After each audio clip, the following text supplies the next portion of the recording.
Of course, the Cowboys got to be playing on this, holiday weekend, Sunday night or prime time. Makes too much sense for Jerry and company.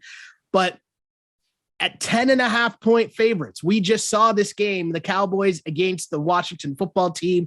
Cowboys were double-digit favorites, weren't they? Or close to double-digit favorites? No, the line went up. Yeah, it went up crazy. It went up to 7.5. At one point, but he was on the road, right? So the flip on this game, right, is okay. The line closed at 7. Now it's in Dallas, and we talk about like 1.5 points for home field advantage. So you flip at 1.5, then another 1.5 for with neutral obviously being in the middle, and that's how you land essentially on 10 points. Yes. Which means 10.5 is a little bit too long, isn't it? Right? Like 10.5 is a little bit too long. Now, again, they ended up covering that 7-point spread in that game. The defense was what did it for them, right? The defense, I don't know if it just surprised Washington with it was the first game that they had all of their defensive line characters in the mix, right? And Parsons was causing a problem, as was Lawrence and all of the other guys. So they get essentially a couple of defensive touchdowns, or at least 2 drives that were set up by defensive plays. I believe one was a defensive touchdown, one was a setup.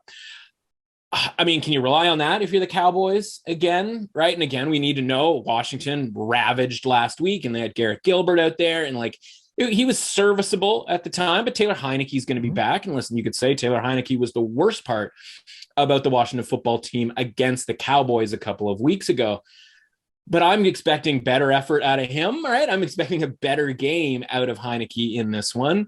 And if that's the case, then 10.5 sounds pretty good to me, right? And if we can get a lot of these guys back that Washington was missing, and we can just remove the fact that they had a quarterback from a different team that had to play in that game. And listen, they were pretty lucky to even be within 10 points. They obviously had that crazy turnover, the kick flip interception, if you will, after the ball went off of Dallas Goedert.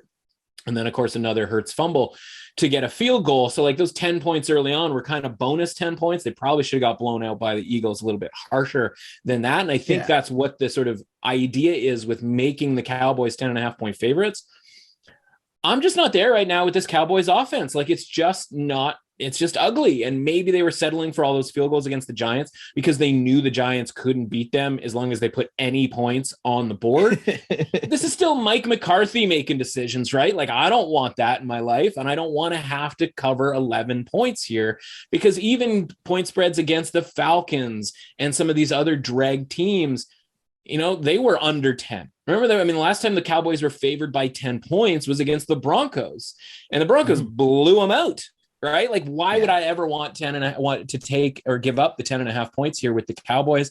This feels a lot like the Carolina Tampa Bay game, in that 10.5 is just too many. And that this game's going to be a little bit more competitive, I think, than people think, especially with Washington. Again, we need to know, it's over and over and over again, we need to know who's going to play. But even as you were watching that game the other night, with the exception of Gilbert, you're like, well, they got McLaurin and Gibson's out there. They had dudes out there. They had some of their guys. Obviously, from a defensive line standpoint, it was pretty grim, but even those guys held up. So I like the Washington football team in this game, plus 10.5. I think there's a much less chance of them winning this game than, say, the Panthers game of sort of equal point spread zone.